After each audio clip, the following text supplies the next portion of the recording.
Hi, we are back again to today's episode on info synthesis. I am Osando Mbono.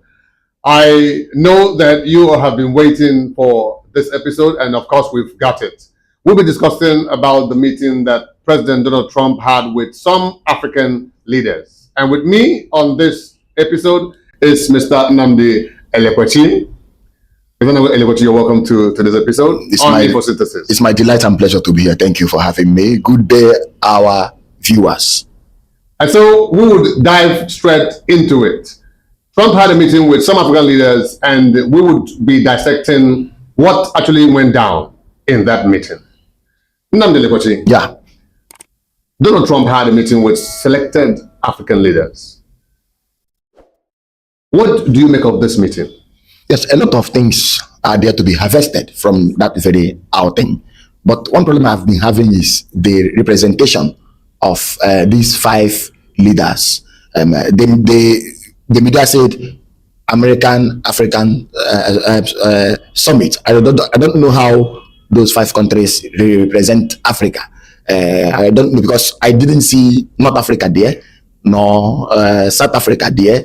What we saw, or what one actually saw in the meeting, I think leaders of five countries, where you have Gabon, of course, Central Africa, Liberia, West Africa, Guinea-Bissau, and then Senegal, a francophone West African country. So beyond that, I do not see. But then I think it is strategic to America, because America has entered into new form of relations with the world. Don't forget what Trump has been doing with his tariff, and then his agenda, his foreign policy initiative has been reimagined to say, make America great again. So it's about what America will gain from any interaction, from any relations they are going into, not what you may likely gain more than America. So these other countries, or these five countries, they also have to be strategic and careful about it. They also have to be strategic and careful about it. Yes. Do you feel that these leaders who had a meeting with Donald Trump will be able to negotiate a fair deal in their meeting? That's why I use the word strategic. If they are strategic enough, they can. Because don't forget that America, as we learned, is looking for a place to dump criminals in detention. Even the Foreign Affairs Ministry of Nigeria came out to say one of the reasons why America would tighten visa policy was because Nigeria did not accept detainees of Venezuelan descent in America, and then all of that. Don't also forget that even Britain was actually doing this with Rwanda. Perhaps that wouldn't see the light of day, because Labour Party defeated the Tory, and then we are now having Testaimer as the Prime Minister. So I think a lot of things are there, give and take. What America is looking for, don't forget, is also a way of penetrating, making inroad to see whether America can leverage African resources to gather some advantage, like China has been doing. Don't forget, China seems to have made more inroads than America of late. So what Trump is trying to do is to see how he can access or have access to solid minerals like copper, cobalt, what have you. And I'll give you an example. Something happened between two countries, Congo DR and Rwanda. We are having wars where they were using mercenaries and fronts to attack each other.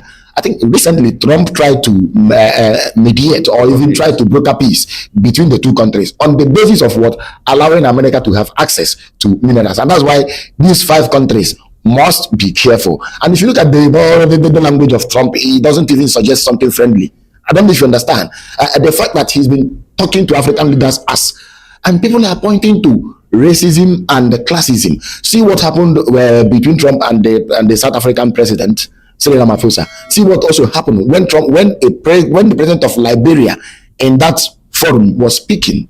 Trump asked him where he learned English language. You know, some of us who understand these things and who actually know how Liberia try to see itself as part of America.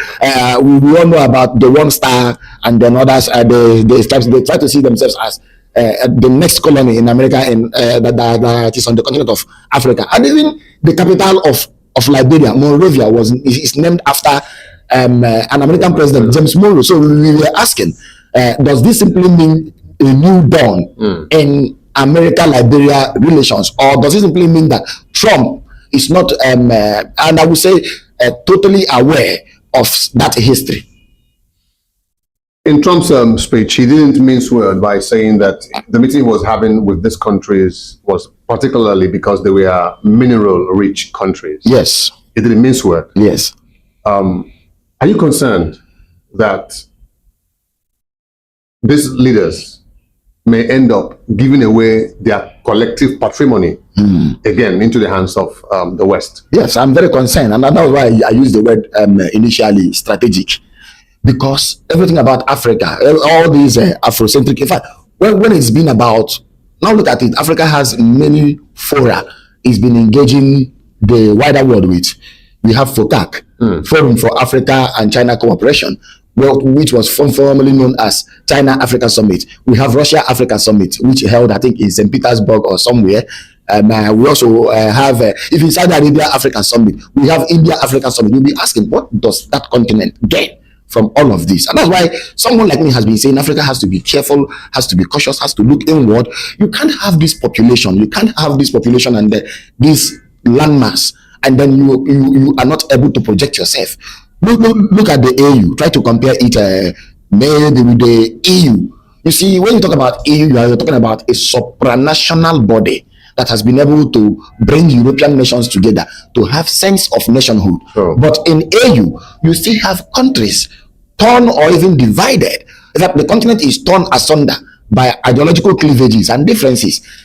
In 1960s, when Africa began to have or began to enjoy political or flag independence, we had two blocks, the Monrovia and the Casablanca.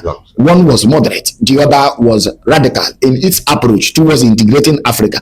That's been a problem. Even as we speak today, some African countries are still tied to the apron strings of former colonial masters, that the initiative to introduce one or single currency policy, that's the ECO in ECOWAS, actually met a brick wall, because you have within that axis or that stretch about 14 or even more, or even 10 countries or more that are still using the French CFA, or that are still in that CFA zone, within that currency zone. Unlike where in EU you have the Eurozone. Are you getting the point? Where you have the Eurozone. So in Africa, it's been a problem. So what it means that Africa has to do away with a lot of things. One, corruption, then again, presidency for life. And I think this is where the AU needs to do more. And then I think African leaders should also begin to reimagine the continent, because the continent has not actually acted as it should, even when AU is pursuing other agenda and then visions ahead, like the Vision 2063, to mark or to celebrate the 100th anniversary of the OAU, which the AU had actually succeeded. But beyond all of that, there is a way we have to come together and make sure that other sub-regional blocks, like you have the ECOWAS, that's Economic Community of West African States, you have the ECAS, Economic Community of Central African States, you have also the East African Community, EAC, you also have South African Development Community, SADC, and then all of that should come together and see what can be done, because we've had problems where even the North, North Africa tries to see itself as part of the Middle East. We're even talking about MENA, Middle East and North Africa, and then all of that. So Africa needs to reimagine its policy when it comes to engaging the wider world. And this is very, very paramount. This is very, very key. And there must be a way that continent addresses the problem internally of lifetime presidency. And then the fact that we are having more of political empires than democracy. Africa has to do more. And that's why you see that terrorism and coups, military coups attacks, are beginning to enjoy popular support. And then the dawn of terrorism we are witnessing. Thank you. Thank you very much on that. If you look at the body language of President Donald Trump, it appears to me, in my opinion, that he is trying to extend the trade war between the US of A and China to Africa, because the countries that he invited to the parley seems not to be tilting towards the BRICS. So do you see this as that, an extension of the America-China trade war on the African continent? Yes, you may be right to even talk about BRICS here. And you see, I think in BRICS, America seems to be losing. don't forget there's something about BRICS, even beyond Africa. America has an ally in the Middle East, apart from Israel, which is strategic, and that is the Kingdom of Saudi Arabia. The Kingdom of Saudi Arabia, as we speak, is in the BRICS. Iran, which is also the chief adversary or the arch enemy of America, is also in BRICS. Right. As we speak, BRICS is also trying to negotiate between these two, between these two countries, just like Trump tried to do with his Abraham Accord for Israel and Saudi Arabia. Are you following the point? There was a time Trump talked about Abraham Accord. Now, you see, America is also concerned that Nigeria is also going towards BRICS. When already you have South Africa, you have Egypt, now Nigeria is going. Do you know what that means? The three largest economies on the continent of Africa are going to BRICS. So America is concerned, and that's why you are seeing this visa policy, this visa restriction policy, this visa validity restriction policy, and whatnot. But the most important thing here is this: these 5 countries, are they going to relate with America on the basis of equality? Are you following the point? What are they going to maximize, and how are they going to approach these new relations that America is trying to open? And that's where I'm even concerned, because we may continue to have dismemberment, or a situation where Africa continues to be dismembered or torn along different ideological lines, just like we had during the Cold War, when you had the East and the West. So the BRICS, don't forget, it's also trying to initiate a monetary system or a system or a regime that will end the dollar regime. That's what they are calling de-dollarization. And for that reason, they have what they call CRA, contingent reserve arrangement or agreement. They also have a payment system, BRICS payment system, which they have also put in place. All these things are to do what? To challenge America's economic and political hegemony, to push America. Are you following the point? So if larger economies like Nigeria, South Africa, Egypt on the continent are moving towards that direction, it should give America concern. And that's why Trump is trying to renegotiate foreign policy focus of America to be more about, to be more of what? Resource driven. To a large extent, they will tell you they are giving you technology, and then in exchange you are giving them these resources, because you are a resource rich part of the world. They are technologically advanced nation of the world. Are you concerned that Africa and her leaders are not in any way perturbed regarding their relationship with the West? In the light of this meeting, are you concerned that we as Africans are not strategic?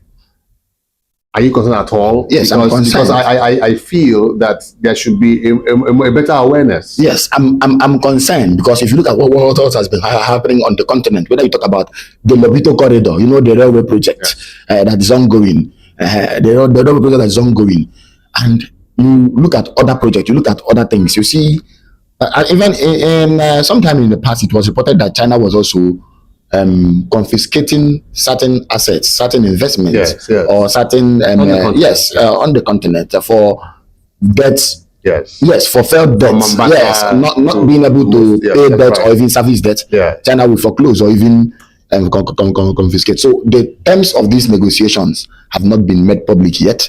I don't know whether any draft is in place. What they were presented to, I think Trump just muted an idea to them, and they drank. Don't forget. In any case, it was called.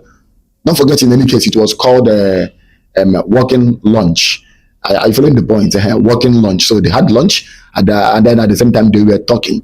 But something is clear: when they come back home, how will they come together to collaborate? Because you have Central African country there, that's Gabon. You have West African countries there. You also have Mauritania, which does not see itself as West Africa again, having left the ECOWAS bloc, I think in 2000 or 2001, now calls itself Northwest Africa. But something is key. Africa must find in itself the largest market it needs, the largest partners it needs, and then also the largest promoters it needs. Because you cannot continue having treaties like the African Continental Free Trade Area, and then you are doing nothing economically. Yes, we may not have the technology now, but you have the resources.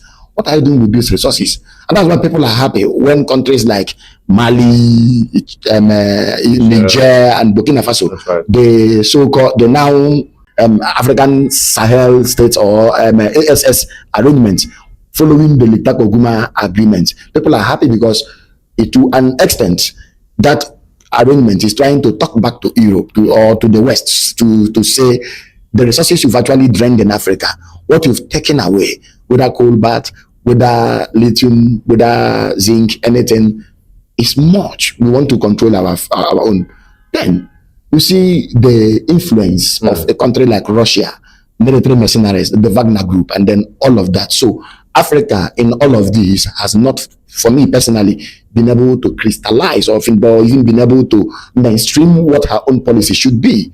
It shouldn't be about Edwardism. It shouldn't be about anti-West or pro-West.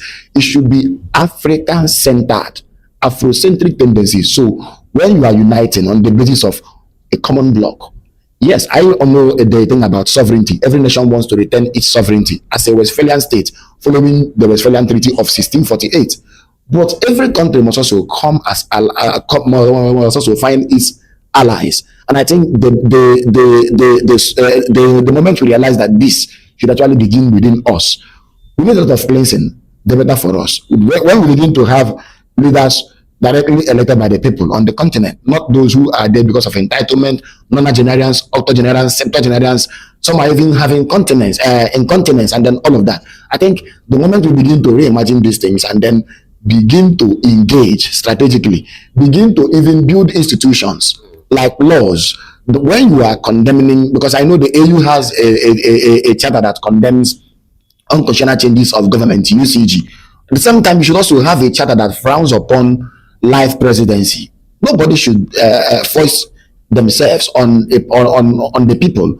After 10 years you are there, after 20 years, sometimes you are lame duck, or you are tenure bound or term limited. You go to work on the constitution, you impose it on the parliament, and they will insert some amendments to allow you have more term. It is wrong. This is what Africa must address. This is what Africa must actually combat. Then Africa must come together to realize that within its borders, you have a lot of fragmented security networks or military alliances. You have the Accra Initiative. You have the multinational joint task force within the Lake Chad Basin. You also have the Lake Takaguma Agreement. You have many of them. So how will all of this? How will all of this be collapsed or coalesce to unanimously or to in unison combat terrorism, which we are seeing with terror elements on the continent? In the light of Trump's seemingly lack of historical knowledge of America's relationship with Liberia, yes. Are you concerned that President Trump may not be sincere with his proposition during the meeting he had with this president? You see, if I am to go the Machiavellian way, I will tell you that sincerity is not a thing in international relations. It's about interest, how strategic and how well positioned or well placed you are in the scheme of things to maximize your interest. There are no free riders. I repeat it, there are no free riders. So you are going to America, you are thinking you are going cap in hand, you are going there. Don't forget, Trump has ended outlets that actually helped Africa. The USAID project. I found the point. And then the Africa Growth Opportunity Act, AGOA, AGOA. Trump ended all of those to say, no, relate to us. Let us understand what you are coming here to do. I following the point. Relate to us, let us relate to you. It's not going to be something about handouts, and that's why people have actually defined Africa using the dependency theory to capture poverty. But Africa is not poor.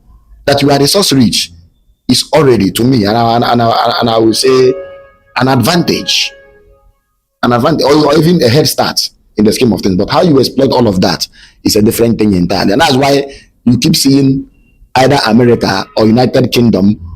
Even these days, we are having Saudi Arabia, India, and then all of that coming to Africa to even chart a path for her people, which leadership on the continent has actually failed to address.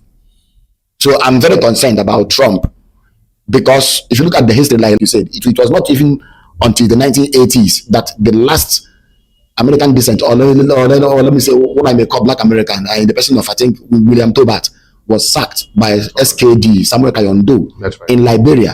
And I'm talking about that's at 1980, 1981. Yes. So it points to something that maybe we are having a shift, a paradigm shift. The era of mercy, the era of handout, the era of, let me say, support, aid, maybe has gone. What we are now in is the era, what we are now in is the era of strategic partnership. And when the word strategic is mentioned, you have to first secure your end. You have to first maximize your interest so that you don't go there. Thank goodness you mentioned that strategic partnership. But again, arising from that meeting, you saw that the response from the African presidents were more of from an inferior point of view. Their responses was always to Mr. Trump, sir. At the end of the meeting, they had a group picture, which of course would be on the screen right now. And in that group picture, Donald Trump was seated, and you had the 5 presidents flanking him to the left and to the right. That's a power show. Or if it's not, what is it, Nnamdi? There are different ways to look at power. You even have soft power. You even have hard power. But I think Trump doesn't even believe much in soft power. Soft power is when they are trying to use culture or even loans or even aid or even technical support to lure you. In this time, we are seeing Trump. He's being clear in what he wants. He's in charge. He's being clear in the narrative. And that idea of sir, I didn't know. The American president. I don't know. I don't know why a president is a president. It doesn't matter of which country. That's why you have countries. Even America has 1 seat, and I'm not talking. I'm at the General Assembly level at least 1 seat, and then a permanent mission. Every country has a permanent mission at the UN. Permanent mission, one permanent mission there. Every country has a permanent mission, regardless of their status, regardless of population, regardless of landmass, even other demographic information you may be looking for. And that's why, to me, every country that is independent has, whether prime minister or president, that person is the embodiment of that country. So when you go out, yes, you may not be equal with America, but when it comes to military, economic, technology, and whatever, but at least on that table you are relating.